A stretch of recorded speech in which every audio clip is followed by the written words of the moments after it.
Well, hello there, YouTubers. It is I, the big, and I do mean big, the Big D, coming to you live and in person with another informative video that will cost you absolutely zero. That's right, they're free. Now, before we get started, I got to do my shameful promotion of subscribe to the channel. You haven't subscribed? Why haven't you? Like the channel. Give it a thumbs up. If you're a big loser, give it a thumbs down. I really don't care. Leave comments, questions, and below. I will get to them. And share the video. Share it to people you like. Share it to people you don't like. Just not that proud. A little public service announcement for those people who like to get smart on here and say stupid things. For those guys who come on here and make those dumb mistakes to basically say something about, like the video on the heater. Well, apparently, Mr. Know-It-All, you didn't know how to fix it. Well, if you'd watched the video, you'd have seen I had fixed it. He was removed. Boom, gone. I do that. I tell you guys, watch the videos till the very end, because there's information I stick at the end that you probably should know, just in case so you watch them. So, but if you're going to come in here and smart off, boop, out you go. Just that simple. I'm not going to give you a platform for that nonsense.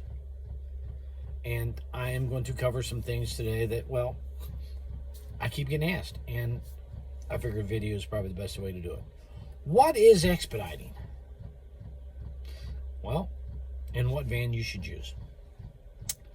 Well, expediting is where you pick up freight and take it over the road. I mean, you can pick up freight from Ohio and take it to California. You pick up freight in Maine and take it to California. Right.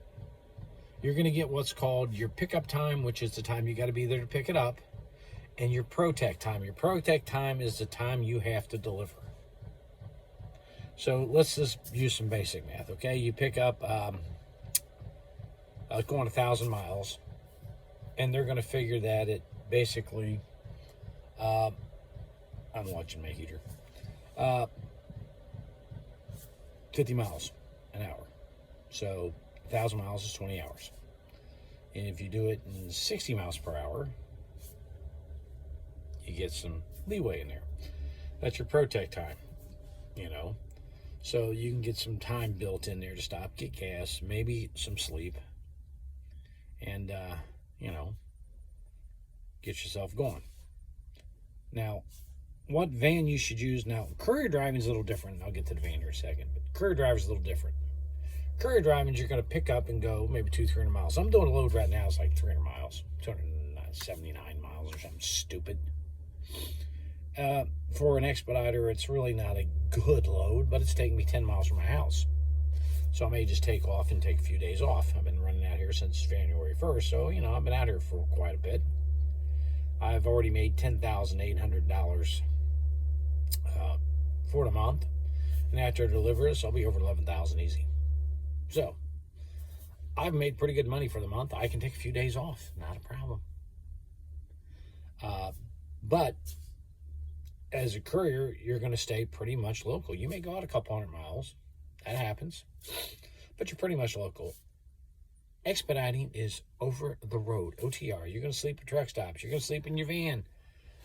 Now, there's a guy out there that keeps putting out there, you don't listen to these guys. You don't have to have a high-top extended van to make monies in this business. Yet he doesn't ever show a washout. I picked up in Portland, Oregon, and I'm going here with it, and blah, blah, blah, blah, skippy. Yet, once again, we don't see a washout sheet. That's what I call your lips are moving. Hey, you can move anywhere for 50 cents a mile. You can go broke fast, too. But, is his way wrong? Maybe, maybe not. It's working for him, so he's happy.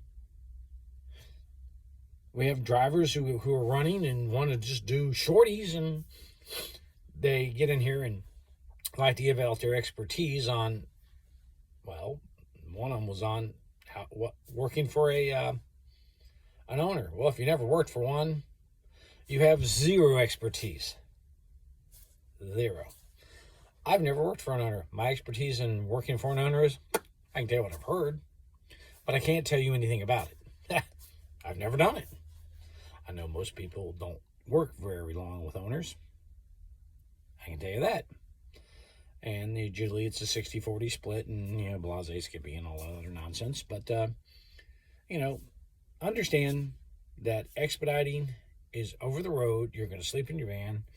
You're going to get a pickup time and a delivery time that's a hard time yet to be by. Immediately drop off. Go get some sleep, folks. Hit the hay. Get ready for the next load. Then you'll be wide awake and ready to go when the next one comes. And you'll make money. If you don't, you're going to be tired and not be able to do it. And I'm just too tired. I didn't get any. And this has happened. We actually had a driver, believe it or not, at a big company. And I'll mention some company names here in a minute for people who've asked about that too, and vans. I'm going to go through that too. But here's two true stories. Oh, hell, it happened at Barrett. I'll even tell you where it happened at. Two true stories. One of them is we had a driver who was on a load, stopped and got him a 3-course meal, and took it easy, and got in there like 6 hours late or something. Yeah, happened to be on with a company that grades you and gives you negative points for stupid stuff, and well, we got a hit on that one, and we didn't get freight from him for a couple weeks because we screwed up. Well, he did. Hurt the whole company. Some of these places actually grade you on your deliveries, folks. Just thought you should know. If you're going to do stupid stuff like stop and get it through, well, I had to eat. I got to eat. Hey, there's a McDonald's. You deserve a break today. That's what you eat. You don't go in and sit down at the golden skillet or the iron skillet and get the waitress coming over and blah, blah, blah, Skippy, and go take your shower. And you do that after the load. But this idiot did it during, and, well, it cost all of us monies, just to be honest. It did. And the next story is what I talk about by getting your rest. Okay, when you deliver, get some sleep. All right. Now, this happened out of Laredo. There were 3 other drivers down there. 3. And it gets a load going, I don't know where. It's going somewhere, maybe Kentucky or whatever, out of Laredo. Who knows where it's going, doesn't matter. And he picks it up, gets up to Texarkana and tells him he's too tired to continue. And they need to send someone over and take the stuff out of his van. Now, like I said, that's what I've heard. I pretty much believe it. I know the first one's true. The second one, who knows? But, I know how to handle a person that did this stunt. He was too tired to finish the load. Then why did you take the damn load? Well, was the person up? If he'd have just said to the dispatcher, I'm just a little too tired. Can you give it to the next driver in line and I'll just take another one? Oh, no problem. And they just switched him from first, pushed him to last, moved the other 2 up, dispatched the other guy off, and away he went, and the load wouldn't have been a problem. Just that simple.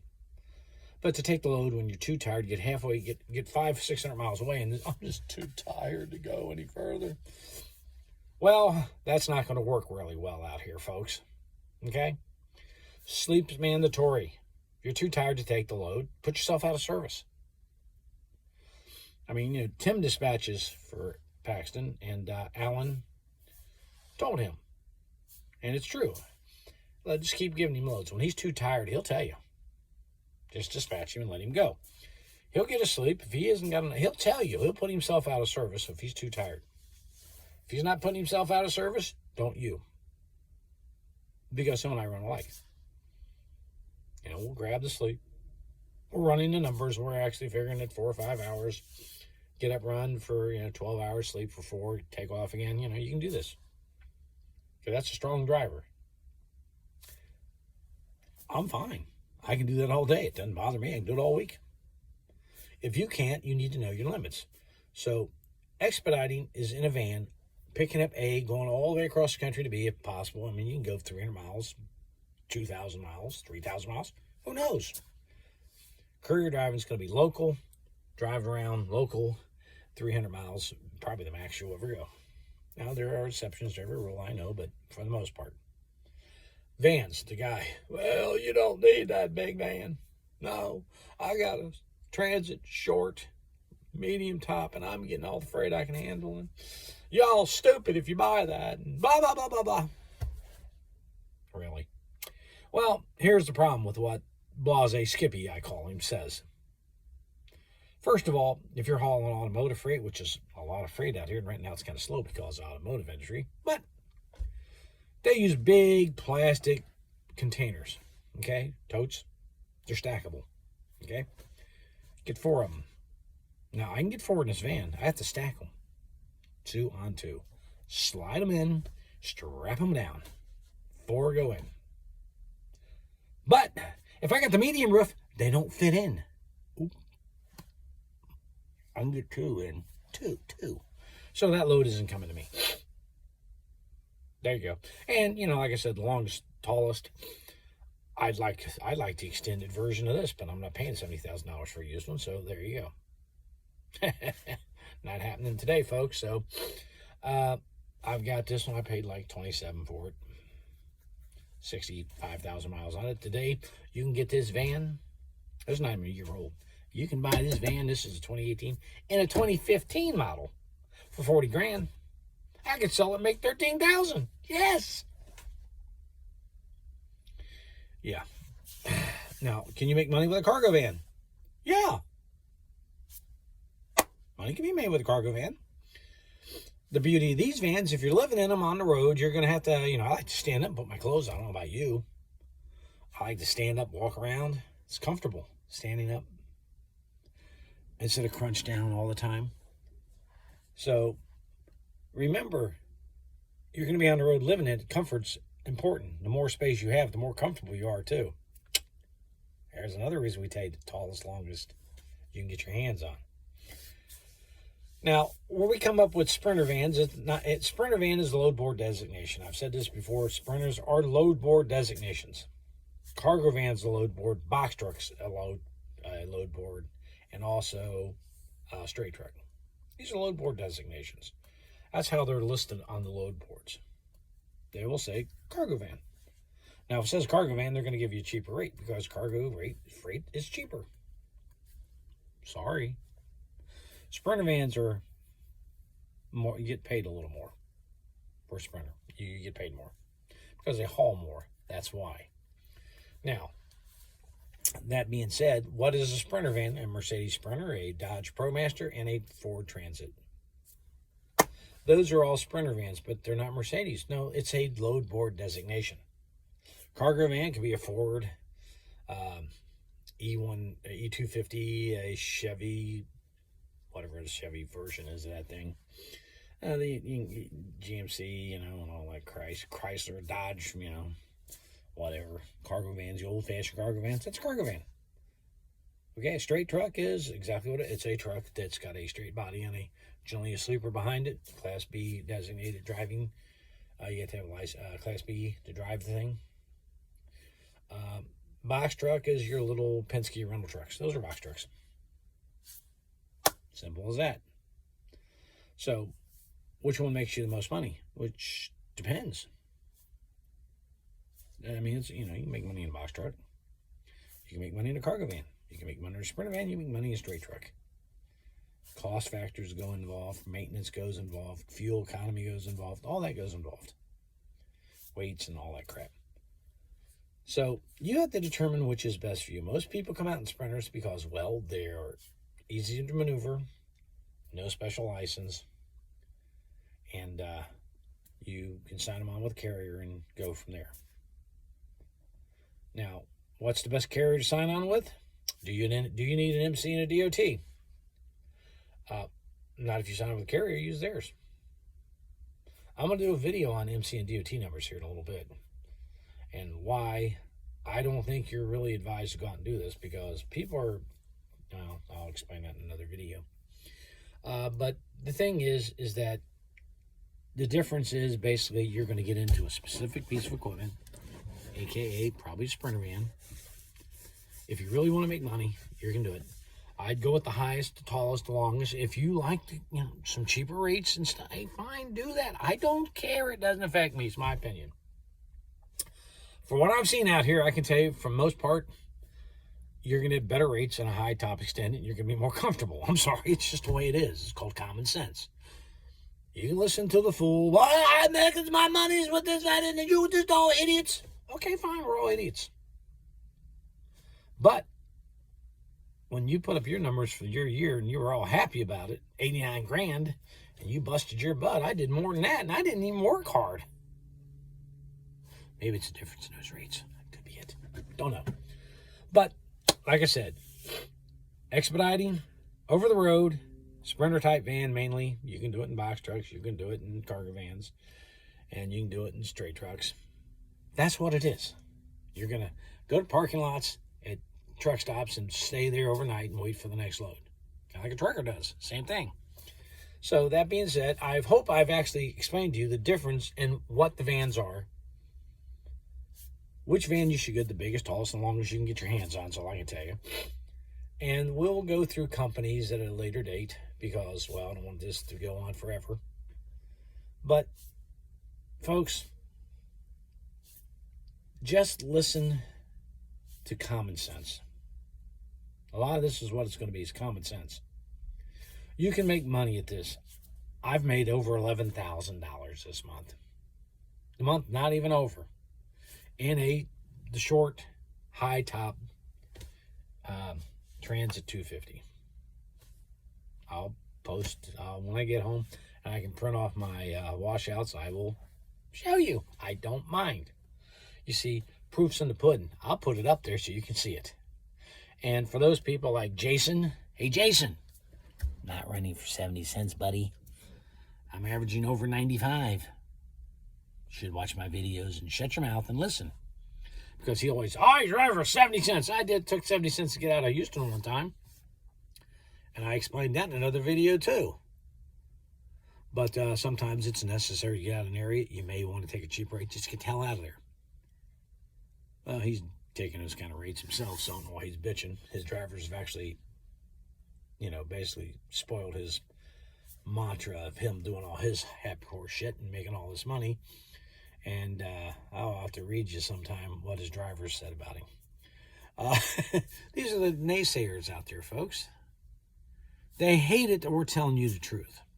The reason being is they want you to listen to them and pay them for their advice. That's right, for $525, I can get you a course on how to be an expediter. How about I just tell you how to do it for free? There you go. It's better. And guess what? It didn't cost you a dime. And I can prove I'm making that kind of money. These people are teaching stuff aren't even making that kind of money. It's amazing. Like, subscribe, share. Sorry about the little bit of a rant there, but it really irks me when people are out here trying to take advantage of drivers. It really does.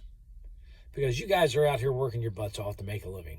Or you're coming out here to make a living. I want you to succeed. I don't want you to be, there's a 95% turnover rate. I don't want you to be a failure. That being said, I got to go. I got to move my truck out here. It looks like someone's trying to back in. Later.